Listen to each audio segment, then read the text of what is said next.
Anong mensahe ang kailangang marinig ng mga fire sign nowadays or within 1 week from now?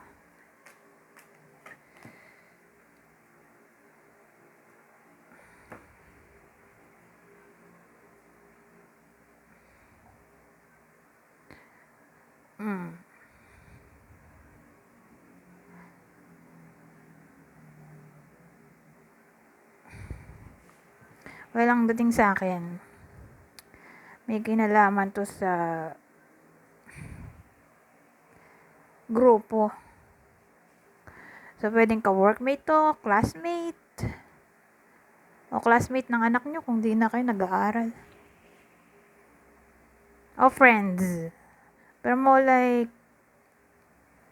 may kinalaman to sa ka-workmate. O someone na lagi nyong kasama. Halimbawa, may binubuo kayong goal.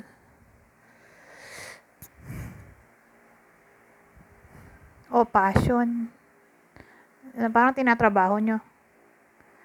So, pwedeng hobby. Kasama ng iba sa inyo sa hobby nila o literal na ka-workmate. Na para bang nandun yung gossip o. Beware.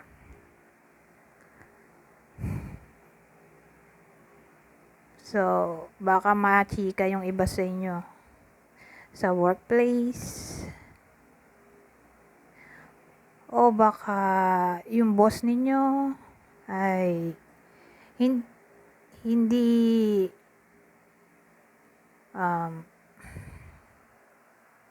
believe sa kakayahan ng iba sa inyo.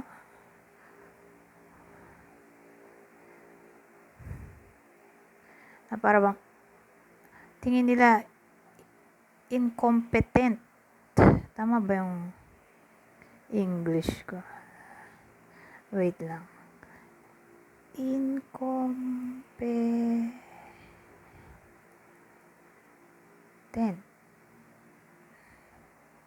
Oo nga, incompetent.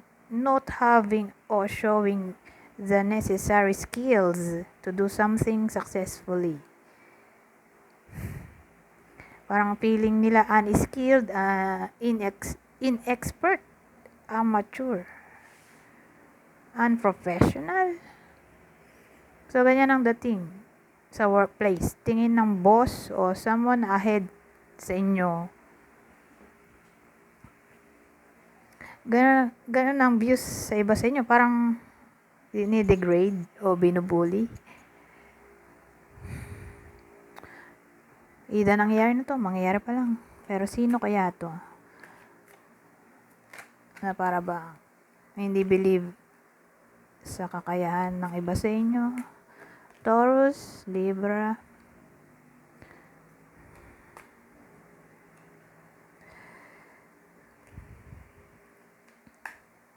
Three na naman, baliktad ulit. Kanina, 3 of Pentacles. Ngayon, 3 of Cups. Baliktad din to. Puro baliktad naman to.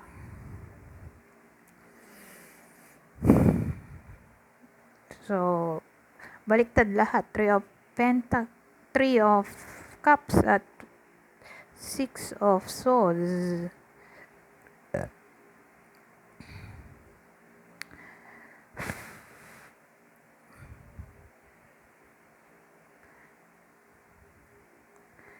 Paparating trouble. Oh my God.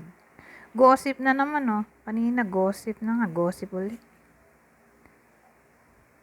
Ayun, malicious gossip. Gossiping na naman. Ano ba to? Trouble coming. Di pa parating pa lang to.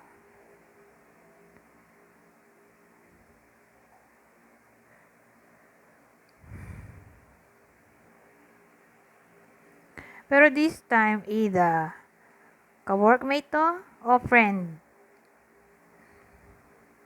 Yung may dala ng trouble. So, again, yung trouble ay may kinalaman sa gossip. Betrayal in general. So, beware. Okay? Pero kung friend man to, kasi kanina ka-workmate, ngayon friend. Sino naman kaya yan? Beware. Saturn, Capricorn, Aquarius. Ito, Sagittarius. Ibayin natin tong deck.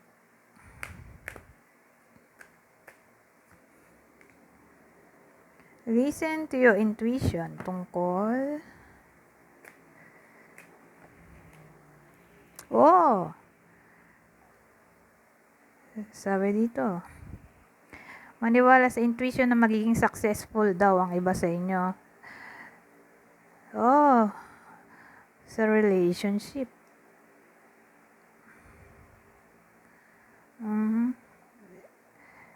So, pwedeng sa relasyon o paparating pa lang na new love life. Happy couples, sabi dito. Potential soulmates. Listen to your intuition. So, sabihin natin dumating na to. Feeling nila ay soulmate nila yun. Who knows? Baka totoo nga. Pero kung nag-meet na sila,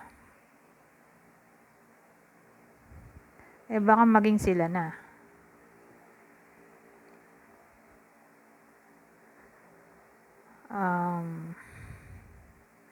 Pero good naman to. Wala naman tayo nakitang bad cards dito. Hindi to red flag. More like good guide sa relationship. Kung in a relationship naman, tingin ko maayos din kasi may harmony. Meron pa tayong victory. So, sabihin natin nag-away yung iba sa inyo. Magkakaayos ba yan?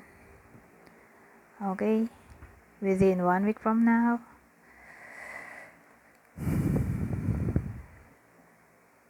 Kuha tayo ba pa?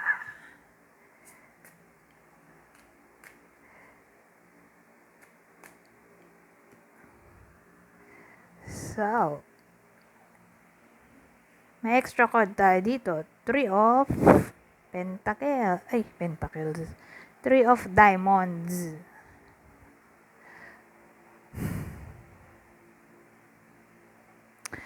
Well, ang dating kasi mapapaaway nga yung iba sa inyo.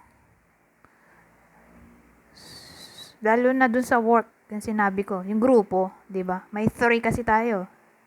So, more than 2 people, di group na yon. Kasi kung 2, partnership, di ba? 3, di group na nga. So, pwedeng circle of friends, acquaintances, o work, coworkers, na para bang mapapaawa yung iba sa inyo na hindi ina-advise na i-confront sila. Kasi lalong mapapa-trouble.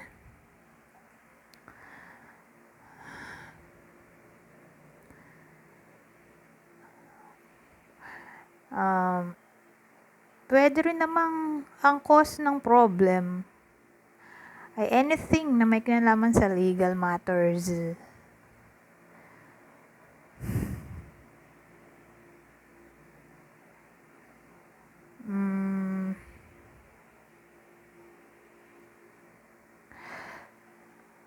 Ayun lang naisip ko.